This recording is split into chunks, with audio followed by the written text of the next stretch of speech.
মেয়েদের সেজদা আর পুরুষদের সেজদার মধ্যে কোনো পার্থক্য আছে কিনা, ছেলে এবং মেয়েদের সেজদার মধ্যে কোনো পার্থক্য আছে কিনা।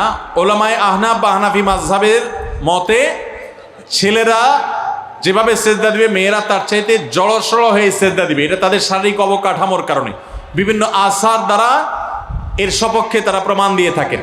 এর বাইরে সৌদি আরবের ওলামা ইকরাম এবং অন্যান্য ওলামা ইকরাম অনেকে তারা বলেন যে না, ছেলে এবং মেয়েদের নামাজের কোনো পার্থক্য না। তবে তারাও অবশ্য কিছুটা জড়সড় হওয়ার কথা বলেন, কিন্তু এই পার্থক্যটার উপরে নামাজ হওয়া না হওয়া নির্ভর করে না। এটা নিয়ে আমরা অনেকে অনেক বেশি বিতর্কাবস্থা করি, এটাকে অনেক বড় করে দেখি।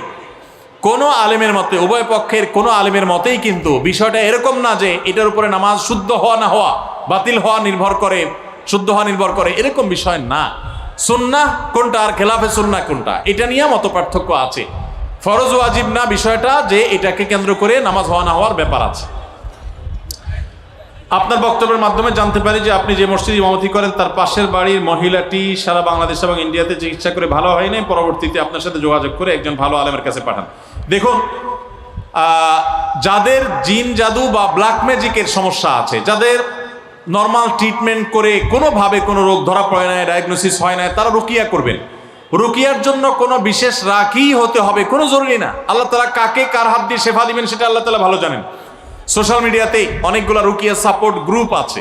এই সমস্ত গ্রুপগুলোতে আপনি একটু বিচরণ করলে আপনি অনেকগুলো পরামর্শ পাবেন যে সেলফ রুকিয়া, নিজে রুকিয়া করতে পারবেন। কোনো মানুষ দিয়েই করাইতে হবে এটা জরুরি না, আপনি নিজে রুকিয়া শুরু করে দেন। এবং এর বাইরে আপনি রাকিও পাবেন। কোনো কোনো ক্ষেত্রে আমাদের অফিসে গেলে অফিসিয়ালি না বললেও আমরা ব্যক্তিগত পর্যায়ে অনেক সময় অনেক রাকিদের নাম্বার অফিস থেকে দেওয়া হয়, আপনার সেখান থেকে সংগ্রহ করতে পারবেন। সামর্থ্য থাকলে পুরুষরা 4টি বিয়ে করতে পারে। একজন অসহায় এতিম অবিবাহিতা মেয়েকে বিবাহিত পুরুষ বিয়ে করলে সমাজের মানুষরা দ্বিতীয় স্ত্রীকে ধিক্কার দিয়ে কথা বলে, দেখে শুনে অন্য মেয়ের সংসার নষ্ট করেছে। তাহলে যদি দ্বিতীয় স্ত্রী বিয়ে করার কারণে গুনাহগার হয় তাহলে কথাটি মহান আল্লাহর বিরুদ্ধে চলে যাওয়া হয় কিনা? খুবই দরকারি একটা প্রশ্ন। দেখুন, কোন পুরুষ তিনি যদি আরেকজন মেয়েকে বিয়ে করেন কোনো বিধবা, কোনো তালাকপ্রাপ্তা, কোনো অসহায় নারীকে আশ্রয় দেওয়ার নিয়তে, এবং এটা যদি নিতান্তই তার এই সৎ উদ্দেশ্যে হয়ে থাকে, সেক্ষেত্রে এটাকে ভালোভাবে দেখা উচিত, খারাপভাবে দেখা উচিত না। আমাদের সমাজটা এমন হয়ে গেছে যে মানুষ জেনা করবে ওইটা নিয়ে আপত্তি নেই, কিন্তু একাধিক বিয়ে করলে কি আছে? আপত্তি আছে। তবে যারা একাধিক বিয়ে করে তাদের মধ্যেও লক্ষ্য রাখতে হবে, ইনসাফ করা যদি না যায় তাহলে একাধিক বিয়ে করা জায়েজ নাই। অনেকে আছে বিয়ে 2টা করেছেন, 3টা করেছেন, যেটা নতুন করেছেন ওই বউ নিয়ে খুব আসেন, আগের গুলার খোঁজ খবরও নাই, ভরণ পোষণ দেওয়ার খবর নাই, হক আদায় করার খবর নাই। এদের জন্য দ্বিতীয় বিয়ে করা জায়েজ নাই, পরিষ্কারভাবে হাদিসে কোরআনে নিষেধ।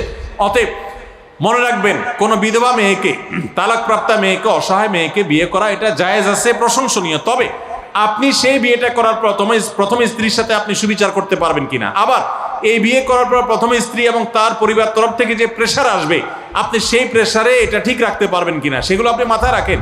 অযথা শুধু আবেগের বশে একজন নারীকে বিয়ে করে বসলেন, এরপরে বাধ্য হয়ে আপনি আবার তাকে তালাক দিতে হলো, তখন আপনি তার উপকার করতে গিয়ে আরো ক্ষতি করলেন। এই বিষয়গুলো অত্যন্ত সেন্সিটিভ। এজন্য নিজের অবস্থান বিচক্ষণ বিদগ্ধ কোনো মানুষের সাথে, আলেমের সাথে, একাধিক আলেমের সাথে পরামর্শ করে তারপরে সিদ্ধান্ত নেবেন। হুটহাট শুধু আবেগ করে সিদ্ধান্ত নেবেন, এরপর আপনাকে পস্তাতে হতে পারে। এই জন্য বোনদেরও উচিত যে আপনি বিধবা হয়েছেন, তালাকপ্রাপ্তা হয়েছেন, কোনো পুরুষ আপনাকে প্রস্তাব দিলেই হুট করে রাজি হবেন না। সে কতটা টলারেট করতে পারবে, সে কতটা সহ্য করতে পারবে, এবং তার যে চাপ আসবে সেটা কতটা সামলাতে পারবে, আদৌ চাপ আসবে কিনা, এগুলো সব হিসাব নিকাশ করেন। যদি মনে হয় যে না এটা আপনার জন্য উচিত হবে না, সুইটেবল হবে না, তাহলে ভিন্ন চিন্তা করবেন।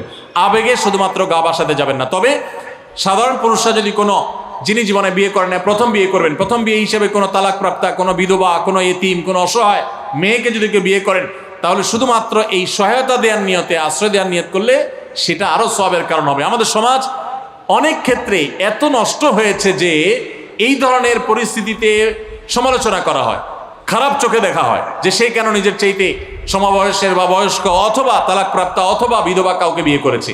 কোনো মেয়ে তালাকপ্রাপ্তা হওয়া কিংবা বিধবা হওয়া, কোনো কারণে সংসার বিচ্ছেদ হওয়া, ভেঙে যাওয়া, এটা সবসময় মেয়েদের দোষের কারণে হয় তা নয়। বিধায় এগুলোর কারণে মেয়েদেরকে কোণঠাসা করা, বাজে কথা বলা, এটা সামাজিক কুসংস্কার, এগুলোর বিরুদ্ধে আমাদেরকে সংগ্রাম করতে হবে।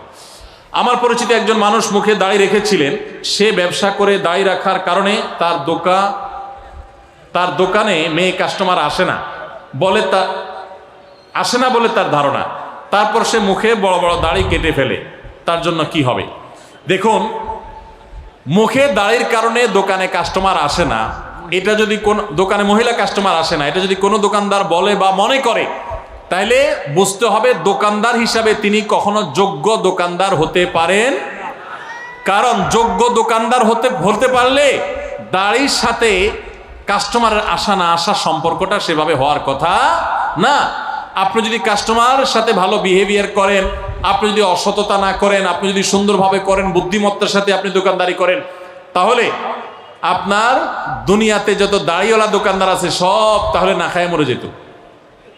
দাড়ি দেখে যদি কাস্টমার, দাড়ি থাকে যদি কাস্টমার না আসতো, তাহলে দাড়িওয়ালা দোকানদারগুলো সব না খায়া মরে যেত। বাস্তবে কি তাই হচ্ছে?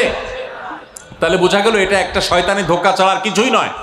যদি আপনার দাড়ির কারণে কোনো মহিলা কাস্টমার না আসে, তাহলে বুঝবেন ওই মহিলা কাস্টমার ওইটা মানুষরূপী ইবলিস। কারণ যে দাড়ির কারণে আসবে না সে তো কখনো সৎ মানুষ হতে পারে না। নবীর সুন্নাহকে দেখে, ওয়াজিব আমলকে দেখে যে ব্যক্তি বীতশ্রদ্ধ ভাব আসবে, তার মধ্যে ঘৃণা আসবে, তার মুসলমানিত্ব নিয়েই তো সন্দেহ আছে।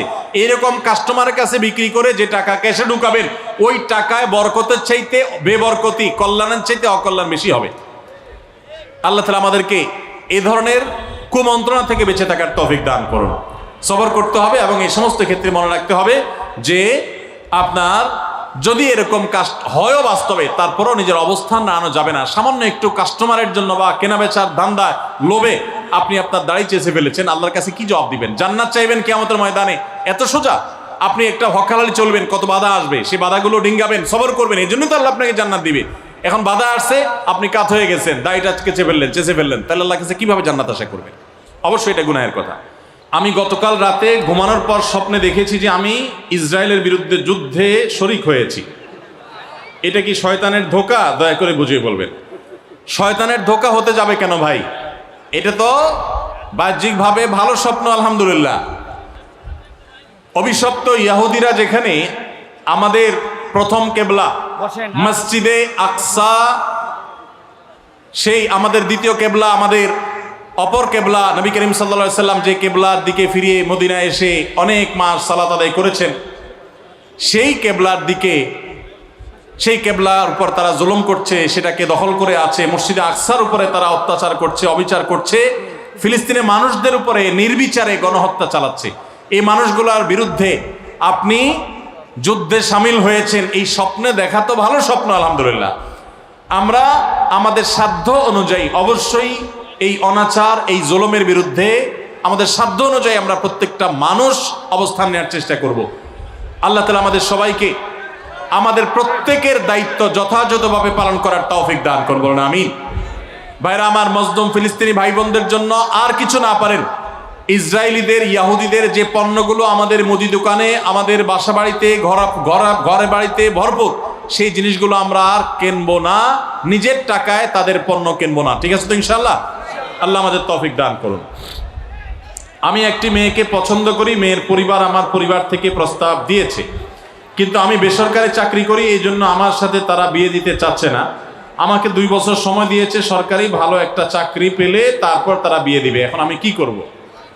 ভাইরা আমার, এইরকম কোনো কপাল পোড়া মেয়ের বাবা যদি থাকে যে সে ছেলে না খুঁজে সরকারি চাকুরে খুঁজছে, তাহলে সেক্ষেত্রে এইরকম মেয়ে বিয়ে করার জন্য অপেক্ষা করার চাইতে যেই মেয়ের বাবা একজন ভালো মানুষ খুঁজে আপনি তার কাছে যান। এখন সমস্যা হলো আমাদের ছেলে মেয়েরা আগে থেকে পছন্দ ঠিক করে ফেলে তারপরে সেটা বাস্তবায়নের জন্য সে হন্যে হয়ে যায়, মনে করে এখানে সকল সুখ আছে। যারা টাকা ছাড়া আর কিছু চিনে না, তাদের সাথে আত্মীয়তা করার চেষ্টা করবেন না। আপনি বরং তাদেরকে বাদ দিয়ে ভালো বহু ফ্যামিলি আছে যারা দিনদার মানুষ খোঁজে, তাদেরকে আপনি আপনার জীবনসঙ্গী হিসাবে, আপনার আত্মীয় হিসাবে গ্রহণ করার জন্য চেষ্টা করেন। ইনশাআল্লাহ সেটা আপনার জন্য উত্তম হবে।